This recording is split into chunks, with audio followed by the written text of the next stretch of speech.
Ticket दिलेले. आम्हाला फक्त निष्ठावंतांना काय दिलंय की उपऱ्या लोकांचं संडासाचं ढोंगाण धुवायला पाणी दिले. भाजप म्हणजे निष्ठावंतांना न्याय देणारा पक्ष असं आम्ही नाही, त्यांचेच नेते आजवर बोलत आले.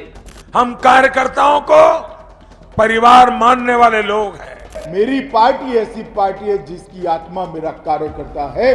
देशामध्ये एकमेव भारतीय जनता पार्टी आहे जिची मालकी जनतेची आणि कार्यकर्त्यांची आहे. पण आज भाजपच्या कार्यकर्त्यांची परिस्थिती काय आहे?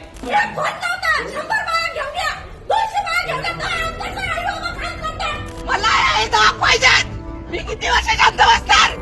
18 वर्ष झाले मला काम करून. डायरेक्ट आयात काँग्रेसचे उमेदवार आमच्या बोकांडे आणून ठेवलेले आहेत. हे झालं भाजपच्या कार्यकर्त्यांचं. पण शिंदेच्या शिवसेनेमधली परिस्थिती सुद्धा काही वेगळी नाहीये. कार्यकर्त्याला न्याय नाही. मी शिंदे साहेबाला सुद्धा न्याय मागते. साहेब तुम्ही मला न्याय द्या. कार्यकर्त्याला न्याय नाही. यांनी फक्त पैसे देऊन तिकीट दिलेले. मुंबईत ठाकरे बंधू एक झाले. ज्यांना एबी फॉर्म मिळणार नाही त्यांनी नाराज होऊ नका असंही त्यांच्याकडून कार्यकर्त्यांना सांगण्यात आलं.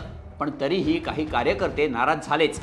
मी येऊन भेटते साहेबांना सांगितलं साहेबांना सीट द्या म्हणून. एवढं करून असून आमचं काय फायदा? निष्ठावर राहून आमचं काय फायदा? राहते ती निष्ठा आणि जाते ती विष्ठा असं पक्ष बदलणाऱ्याबद्दल बोललं जातं. पण नेत्यांकडूनच कार्यकर्त्यांच्या निष्ठेची विष्ठा होत असेल तर त्याला काय म्हणायचं? पूर्ण व्हिडिओ बघण्यासाठी आमच्या HBT मराठीच्या YouTube चॅनलला नक्की व्हिजिट करा.